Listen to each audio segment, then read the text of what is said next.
How's it going, everybody? Bryan Alvarez here on Wrestling Observer Live. We are here every day, Monday through Friday, noon Pacific, 3 Eastern, Sundays, 3 Pacific, 6 Eastern. Sitting across from me right now is not Filthy Tom Lawlor. His flight was delayed, but fear not, he is on his way, and the door is open, and at some point he's just going to stumble his way on in here, sit down over there in that chair, put on those headphones, and join us for the program today. He is wrestling for Defy tonight. We'll plug that here in the Seattle area and talk everything else. If you have questions for Filthy Tom, get ready to call in, because today is an open lines day. Whatever's on your mind on any topic is fair game. 844-411-5411 is the phone number. That is toll-free, 844-411-5411. Text messages, 425-780-7566. We got news today as well. We have the apology from Lars Sullivan that he posted yesterday in regards to the comments he made on various message boards over many years prior to being signed by WWE. There is no excuse for the inappropriate remarks that I made years ago. They do not reflect my personal beliefs, nor who I am today, and I apologize to anyone I offended. He talked to Big E, I believe all of the members of the New Day. As I noted yesterday, the WWE has been aware of this forever. This was nothing new, and he'd apologized to them for it in the past, and it was considered a dead issue, but it has come up now twice in the last 6 months, and so this time he did in fact address it with that statement. We had an ROH show last night, the Thursday War of the Worlds show, in which no, PCO did not win the ROH World Heavyweight Championship. However, the television title changed hands. Shane Taylor won the title, beating Jeff Cobb, Brody King, and Goto in a four-corner survival match when he did not pin Jeff Cobb. So clearly that will be a program down the line. And we got Super Juniors news, WWE, Triple H, so much more, and we will kick it off when we get back from the break. Wrestling Observer Live. Back in the show, Bryan Alvarez here, Wrestling Observer Live. Mike Sempervive, also of WrestlingObserver.com, is not joining us here today. Mike has gotten the day and the weekend off. He'll be back on Monday. Filthy Tom Lawlor will be here in a little while. Here in studio, everybody. Should be very exciting. And I want to do a quick plug, then I'm going to go right to the phones. And that is, if you're going to Double or Nothing in Las Vegas, and you would like to join Dave and I for a live Q&A on Saturday. This is different from the one that we are doing for StarCast on Friday night. We got a Friday night StarCast Q&A, and the next morning we are doing an exclusive Q&A for folks that are subscribers, listeners, etc., who want to join us for a live mailbag session, which will be available video.f4wonline.com, the audio site as well. And we put tickets on sale a long time ago, and they sold out immediately. And in the meantime, we upgraded to a larger room, and so we've got more tickets on sale now. So if you'd like to grab one, join us for the Saturday Q&A. The website to go to is f4wvegas2019.brownpapertickets.com. That is f4wvegas2019.brownpapertickets.com. I actually should have tweeted that. I did not.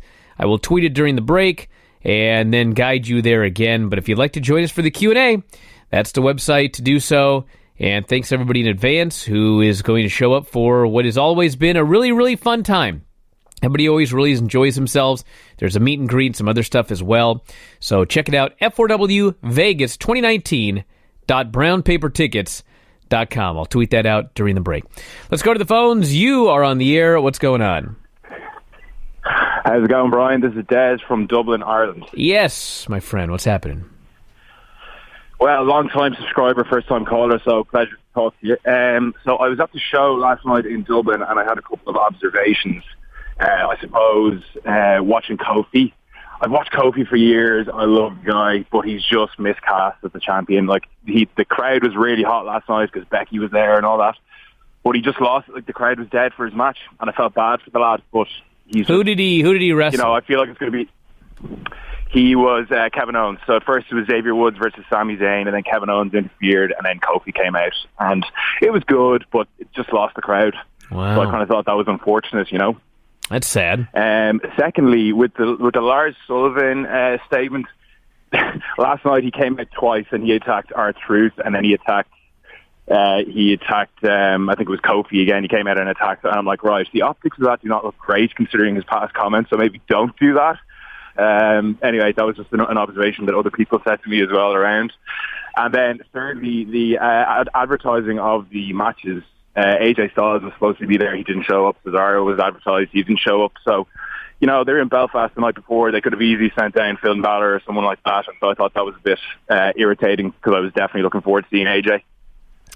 All right, well, listen, I want to thank you very much for the call and the report, and I want to say something about Kofi. I like Kofi Kingston, and actually I think they've been doing a good job with him as the champion. The thing is, he just won the title. He just won the title coming off a run with the New Day. As literally, they won the titles, but it was, in a lot of ways, it was there for comedy. They have pancakes, they do funny commentary. They were a real team to a degree, but it was to a degree a comedy act. It was not fully a comedy act. They tried to claim it was a full comedy act, but it wasn't. They were champions, and they were the longest reigning Raw champions, but they're out there with pancakes and their unicorn horns. It's a little bit goofy. So you're coming from that into one of the guys breaking off and becoming the champion. And yeah, maybe right now he is miscast, but there are a lot of wrestlers throughout history that when they were first given the title, they totally were not ready for that role. And one of the most notable of those names is Triple H. Triple H was not ready to be the champion when they made him the champion. And worse, they wanted to do a wacky swerve, and I believe it was the show where Jesse Ventura was the referee, and they didn't want Jesse Ventura to raise the hand of a heel because he was the governor. It was just ridiculous. So at the end of the day, Triple H won the title, but he didn't win it from Steve Austin. He won it from Mick Foley, who won it from Steve Austin. So not only was he not ready, but he didn't even get off on the right foot. And so it was a big struggle. But they stuck with it. They stuck with it. They stuck with it. They pushed him. They pushed him. They pushed him. And quite frankly, they pushed him way too hard, and we got a long reign of terror with Triple H. But the point of it is, they didn't give up, and now if you talk to younger fans, they look back at Triple H as like an all-time legend. So I'm not saying that Kofi is going to become an all-time legend, but if you're going to make the guy the champion, then you got to make the guy the champion, and you got to try. And they have been trying. He's not the Rey Mysterio champion who wins the belt and then does 50 jobs. Like, they're giving him wins. He beat Daniel Bryan in the WrestleMania rematch on Monday. They give him wins on television, and they're trying to do something with him. I don't think he will be a long-term champion, but this is what you have to do if you're going to give a guy who's not really ready for the title. They also announced today, speaking of Kofi, that he is heading to Ghana. The World Wrestling Entertainment Champion, Kofi Kingston, is visiting his homeland. World Champion considers this year of return as a unique opportunity for him to make a historic visit to Ghana at the height of his wrestling career. 4-day tour starting Thursday, May 30th, ending on the 2nd of June 2019. Includes a courtesy call on the president of Ghana. He's going to be traveling all over the place, a children's rally, visiting tourist sites. And, of course, the WWE cameras will be there, so they're going to document this and turn it into a documentary on the WWE Network. So, whatever you want to say about him as champion, they did do something different. They did go with something that the fans were into, and they are trying. So, I'm not going to complain at all about Kofi Kingston as the champion. Let's go to the phones. You're on the air. What's going on? A question about Leah Rush. Do you think he's the only one that had to carry bags? He's not the only one. Everybody had to do that. Everybody had to do that. Evans, everybody. I'm sure not every single solitary person, but it was a regular thing that the newer wrestlers had to do, which was carry some bags, carry some water. Everybody had to do it.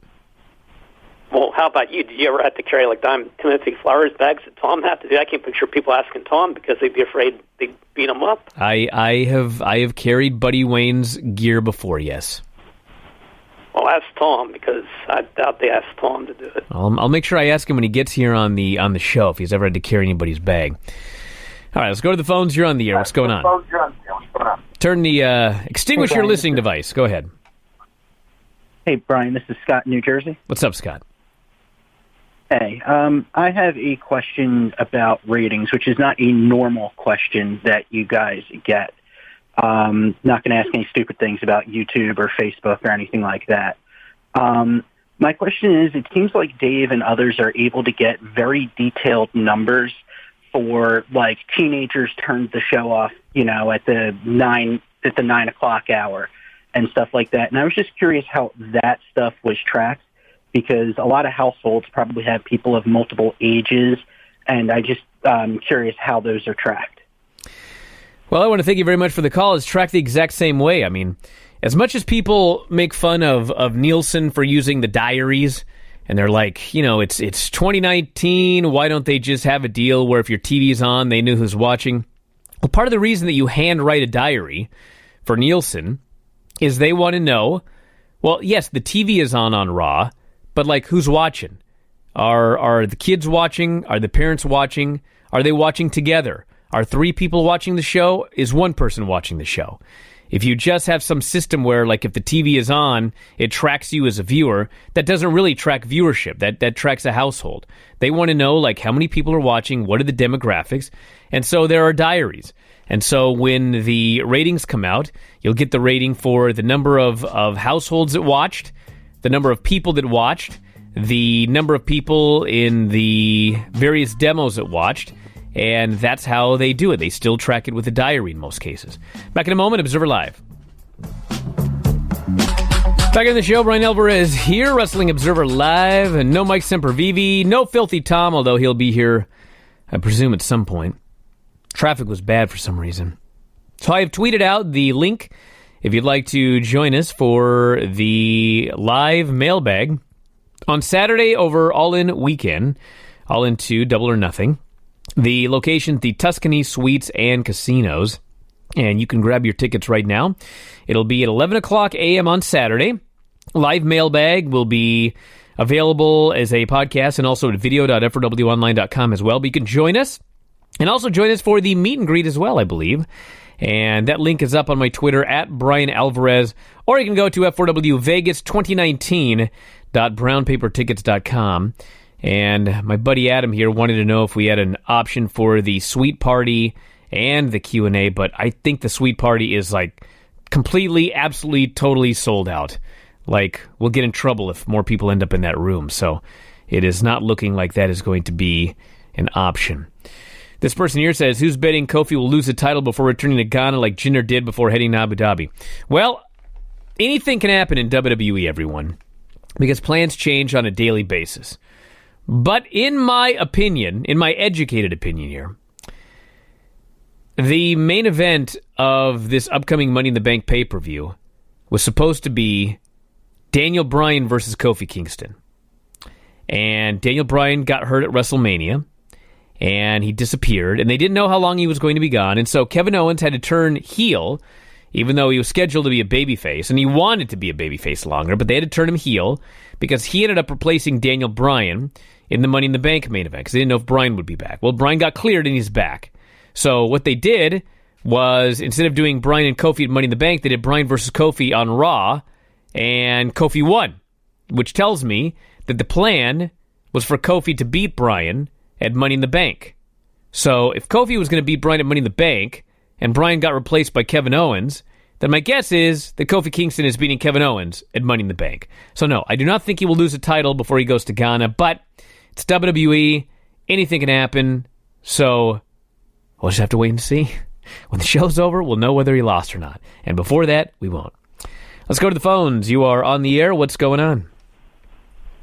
Hey, Brian. Can we talk about Jeff Cobb? Yeah, what about him? He's awesome.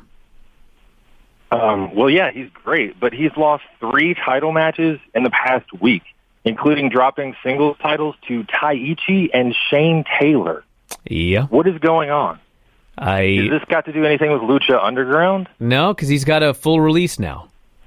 So I think it's just various stories. I mean, I presume, the way they did it was Shane didn't pin him to win the title. So I presume... Right. Here's my presumption. This was a special Honor Club show, and it's just like we've talked about with WWE for 1,000 years. Like, if you never do anything special on house shows, if you have people not show up, if you this is why no one goes to house shows. If every now and then a title that meant something changed hands at a WWE house show, you'd probably have more people go to house shows. So my gut feeling is that they figured, well, if we change a title on one of these random, not really random, I mean, they promote it forever, but it's an Honor Club show. If we change a title here, I mean, maybe we'll get more people watching some of these shows because something could happen. And he'll go on and face Shane Taylor and probably beat him in a singles match down the road. Yeah, he beat Shane Taylor in a singles match not long ago. He also beat Will Ospreay, and then he loses to Taichi. I just don't understand. Well, things happen. I can't explain it to you. I don't know. If there's more to the story, I'll let you know, because I'm sure if there's more to the story, I'll hear about it super soon. But I think it's just coincidentally that happened in the course of a week, so there you go. This person says, Bryan, when it comes to you and Marco Stunt, will you come out on top or tap like a chump again? Also, you should add the stipulation of loser carries the other's bags when on the same show. Are you kidding me? We'll never be on the same show again. Because he's not even going to be wrestling again after this match. Yes, I lost to the Jungle Boy. I lost via submission because things happen. But you go find the last time I lost via submission. It's not going to happen again. This is a no-holds-barred match. Look what I did to Marco Stunt in a match where holds were barred. I still slaughtered him, broke his leg. Now it's a no-holds-barred match. I can do anything I want. I could take a giant railroad spike and jab it into his bad leg and cut it off if I wanted to. It's no-holds-barred. So no, I will not be tapping out like a chump in the Marco Stunt match on June 1st. And don't ever ask a stupid question like that again. This person here says, if I was a casual fan, I would be totally confused who to cheer for this past week on Raw and SmackDown. AJ is feuding with Rollins on Raw. On SmackDown, Kofi, who's a babyface, is provoking AJ. And at the same time, they're all making fun of Sammy, who is a heel. Yeah, it's very weird. Like, the Revival are supposed to be heels, but they're being bullied by the Usos. So that's a little bit bizarre. And, I mean, I think everyone's already forgotten. I haven't forgotten, but apparently everybody else has. Do you remember, like, 2 weeks ago on Raw, they did that deal with AJ Styles where he, like, ambushed and beat up Seth Rollins, and like, literally when the show was over, people wondered if it was a heel turn, and I was like, it's WWE, it's probably not a heel turn. Something happened, and then something else is going to happen next week, which is exactly what happened, by the way. It wasn't a heel turn. He's just a babyface feuding with another babyface, and I guess you just pick and choose who you want to cheer, and then they just figure when it's over, you'll just cheer AJ again no matter what, so yeah. Hey, if you want to see that Marco Stunt match, by the way, at Bryan Alvarez, I just retweeted it. It's available absolutely free on YouTube. You can check it out as a preview for the match coming up on June 1st. Let's go to the phones. You are on the air. What's going on? Hi, Bryan. Hi, Tom. How are you? Tom's not here, but we're fine. Oh. He'll be here soon. My question was for Tom, but I'll just ask it to you. So last week when I asked the question, you mentioned, I was asking you, like, what would have to change for the shows to be better? And I mentioned that, like, I don't like investing my time, especially how much they ask of it, in a show that doesn't respect my intelligence enough to keep everything cohesive. And you mentioned that them shortening the shows wouldn't matter because it'd still be the same dumb thing making the show. And I completely agree with that. I mean, they could make a show for 15 minutes. If it's as dumb as Raw is, I don't want to watch it. So I guess my question is, what do you think, what would Raw have to be to make you want to invest your time? What would SmackDown have to be to make you willing, other than it's your job, what would they have to do to hold your attention for that long, to make you anticipate giving up 3 or 2 hours of your night? Hey, I got an idea. Week? I got an answer for you, okay? Yeah. So listen, I've said 1,000 times, you're not going to turn around the ratings overnight. And I have also said that this thing cannot improve until you get rid of Vince McMahon. But as young Ian here was making his call, I suddenly had an epiphany. And this is my epiphany. Let's just imagine that Vince McMahon is not going to leave until he dies. And let's presume that he's not going to die till he's 100, okay? So we're talking over 25 more years of this, all right? How could this possibly survive? Well, this is not a perfect solution, and some people would say that I'm out of my mind, but I have a solution that I guarantee would make things slightly better, maybe a lot better, but I also guarantee that it's not going to happen. My solution is that you need to tape Raw. And actually, it won't work for 1,000 reasons, because my actual solution is to tape 5 weeks at a time, but the show's 3 hours long, so that's 15 hours, so it's absolutely impossible. But if Raw... See, none of this will ever work, but my point of this is, one of the reasons when we did that someone went back and looked at how many times WWE advertised something and it changed. And like on Raw, they advertised stuff every week. It happened again on Tuesday. They advertised a match and then they didn't do it. They did something else. They advertise and deliver 40% of the time. And actually, it's less than 39.9% of the time. But we'll round up to 40% of the time. 60% of the time, they don't deliver what's advertised. Okay? NXT, they deliver what's advertised 100% of the time. Now, obviously, a major part of that is because NXT tapes 4 weeks in a row. So they don't run a live NXT on Wednesday, and then the following Wednesday, Triple H changes his mind and throws everything out the window and does it over again.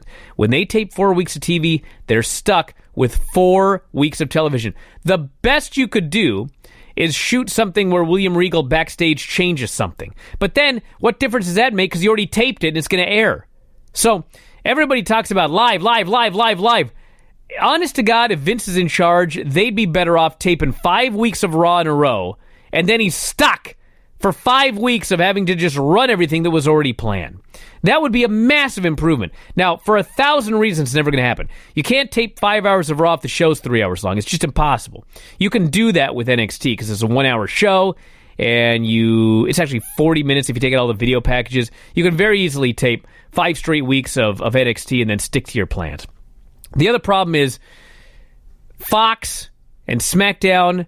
Like, Fox just did this big thing about how they're investing in the future and they want like 90, 100% live television. They don't want anything that's not live. They want news and they want sports and they want it live. Because in their opinion, if they run something live, people are going to watch it live. Whereas if they don't air it live, people are going to DVR. Now, the problem is, this is true of sports and news. This is not true of WWE. 25% of the people DVR that show. So Raw is more like a normal television show than sport, but I don't know if they haven't figured that out yet or they think they can change it in October. But for all of these reasons, this is never going to happen. But as long as this show is live and Vince can go in every Monday and change everything around, it's never going to get better. Back in a moment, Observer Live. Back in the show, Bryan Alvarez here, Wrestling Observer Live. No Mike Sempervive, and right now it's looking like no filthy Tom Lawlor. He's still 20 minutes out. What's going on? But that's life. We're going to continue on unabated without him. And we're going to go to my new co-host on the phone right now. You're on the air. What's going on? Yes, hi. This is Cookie from Buffalo, New York. Yes, Cookie. I just wanted to, first off, I wanted to argue against the point you just made in the last segment about how Raw needs to be taped. Yes. I think that it needs to be live because if it's taped, I'm just going to read the spoilers and then I'm probably not going to tune in because there probably won't be anything interesting on the spoilers. Whereas if it's live, it still has the surprise aspect of the show, My friend, you are a sample of one when you tell me that. And the reality is that when they do those taped shows and the spoilers get out, it makes zero difference. I would bet you anything, because it happens most of the time, that if you go back and you track every taped Raw, they actually do better than live Raws on average. So, unfortunately, for your theory, that does not happen, nor does it happen with NXT. Okay. Well, then the next thing I wanted to talk about was if you think it's all right if we start booing Roman Reigns again, because, the guy's been back for a few months now. His character hasn't changed at all. you know, they just keep reminding us that he overcame cancer and, like, that's part of his character now. And I don't think the guy personally would want to be defined like that. So what are your thoughts on that? Well, I want to thank you very much for the call. I mean, you can go to shows and make your decision about whether you want to boo Roman Reigns. I mean, I don't know why anybody wants to boo Roman Reigns. I couldn't figure out why people booed Roman Reigns before he ended up having his battle with leukemia. I mean, if you want to get mad at the company, you can definitely get mad at the company. But, I mean, he never did anything that warranted being booed out of the building at every single solitary show. I mean, I would ask people, why do you boo Roman Reigns? And, like, the best I ever got was people would go, I don't like his face. I'm like, you don't like his face? Like, that's why you boo Roman Reigns? I don't like that he's being pushed so hard. Well, it's not his fault. I mean, he is so beloved in the back. This was long before his leukemia battle. People loved him back there. Thought he was a great guy, hard worker, always did what he was asked, never complained. But the fans just hated the guy for something that happened in 2014, and I think they actually did forget it, but they just still booed him. So if you want to boo him, you can, but I'm not going to boo him. Let's go to the phones. You're on the air. What's up? Hey, Bryan, this is Matthew in Louisville. Just had a question, and no, I'm not one of them people that's like trying to be negative about it. The AEW TV deal, do you think that could end up being similar to what Vince got with the Football League, or do you think that there's actually going to be, you know, some money coming in there? To the best of my knowledge, this is a paid deal. So they will be making money for this television. I mean, from day one, and keep in mind also, they had at least two offers on the table. Two good offers. So if they had two good offers on the table, I see very little chance that the good offers were both offers where they had to pay to be on television. And if one of them was you're going to get paid, and the other one was you're not going to get paid, it doesn't make any sense for them to choose the one where they're not going to get paid. So they're going to be paid for the television deal. I highly doubt they're going to be paid anywhere near what WWE is paid for their television deals, but they will be paid. Right, and I mean, when you think about it, that's actually really good that they're able to get that, you know, like with the Raw ratings being down as much as they are and everything else. But yeah, that was the only question I had. So thank you, I appreciate it. Yeah, thanks very much for the call. I appreciate it. We'll see. We will see. It is very difficult to predict anything right now, but I mean, as we talked about on Observer Radio, you got to think about. Here's something to think about for everybody that presumes it's just going to fail, okay? And you know what? It could fail. I don't know. But I'm going to give you an example. When TNA started, they had this brilliant idea that they were going to air, they were not going to have television, but they were going to do weekly $10 pay-per-views, okay? Wretched idea. And within 3 months, they were about to go out of business, and they ended up being purchased by the Carter family, which saved them. So they ended up on Fox Sports Net in, I believe, a Saturday night time slot. And they were doing literally, and by the way, this is for those of you that take into account those YouTube numbers for Being the Elite, they were doing on Fox Sports Net what Being the Elite is doing on YouTube, about 250,000 viewers. So eventually, they signed a deal with Spike TV, and all they had was that Fox Sports Net deal and nothing else. And they went on Spike, and they were at 1 million viewers, and they rose to 1.5 million viewers. And in 2010, for a while there, they were above 2 million viewers. And then everything crashed and burned. But the fact of the matter is, you can, if it's a strong primetime Wednesday night TBS TNT television deal, I mean, it is not impossible that they could do 1 million viewers. I mean, the idea that, well, only 250,000 people are watching the YouTube show, there's no way. It's not about attracting their current viewership. The presumption is the people that are fans of Cody, the Bucks, Kenny Omega, all those guys, the presumption is they're already going to turn in. But the idea is, by going on Turner, you're going to attract new people that don't watch it. And it all depends on what the product is. I had friends who'd never watched any professional wrestling, okay? They didn't even like professional wrestling. and they happened to catch New Japan on Access, and they became big fans. And they watch it every week now. They don't watch any other wrestling, but they like the style of New Japan. They're not WWE fans. They don't care at all about WWE, but they like the New Japan on Access product and they watch it. And Access does not do ratings, so we can't say how many people are watching the New Japan show. But the people at Access are very, very happy with it, and they say it does very, very well. And so if you take a product that doesn't insult people and presents good wrestling and storylines and characters that people see as stars, and you put it in prime time on TBS or TNT, there's a very good chance that it will start well right out of the gate. We don't know, but we're going to find out at some point this year. Let's go to the phones. You're on the air. What's going on? Hey, what's up, Ryan? Tim in Miami. That guy was a sample of one because his name was Cookie. I never heard that before. That is definitely also a sample of one. Well, I wanted to just weigh in. You know, people are kind of speculating. That's a random Friday thought, but on like where this Firefly Funhouse thing is going and how it's going to wind up in the ring. I actually think, and this is way too good an idea for them to ever do, but I think they could actually use this to like strip away the stupid gimmicks from Wyndham Rotunda, which is the guy's real name. I don't know if people know this. He's Mike Rotunda's kid and like Barry Wyndham's nephew. He comes from a great lineage. So what I would do is have these vignettes get progressively more stupid and have him like break the fourth wall and be like, are you kidding me? I come from this great family and you've got me rolling around in the middle of the ring with maggots at WrestleMania and now you're turning me into this creep.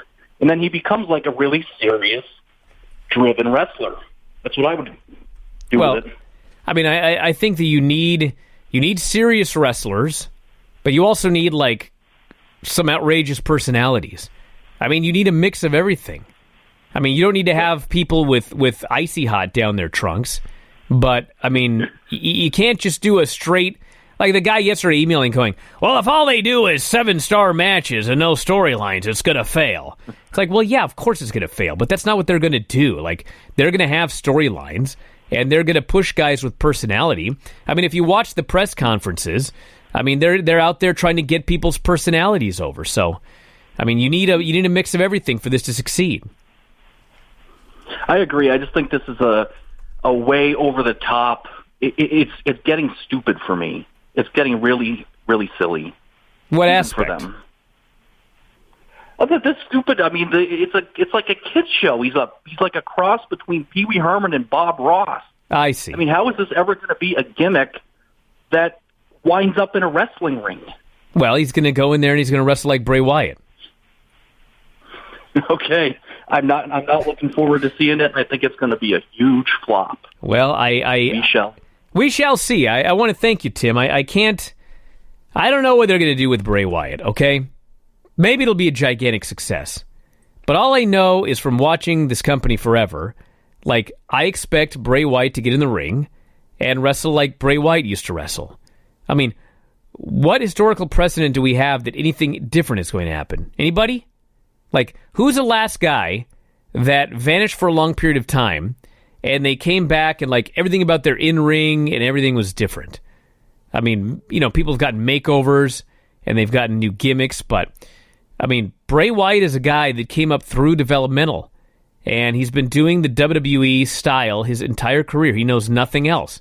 This is not even supposed to be like a knock on the guy, because there's a lot of guys like that. But, I mean, all you need to know is... Roman Reigns was getting booed, and Roman Reigns went down with leukemia, and he was off television for a long time, okay? So, to me, when he returns, like, let's wipe the slate clean. And the biggest thing to me, in terms of wiping the slate clean, is to give him new music. Because, to me, that music is Pavlovian. You hear that music... and you remember for 4 straight years booing whenever you hear that music hit. So, if you want to bring the guy back and not have him be booed, why in God's name don't you change his music? Give him a new song. Give him a new outfit. He's got the same outfit he's been wearing forever. And obviously, because he also came up in the system, he does the exact same matches he's done forever because that's all he knows. That's one of the big problems with the company. The people that came up through developmental from the very beginning, they all work the exact same matches. every single time. And if you've got a company where everyone works the same, then you got to differentiate everybody in a different way.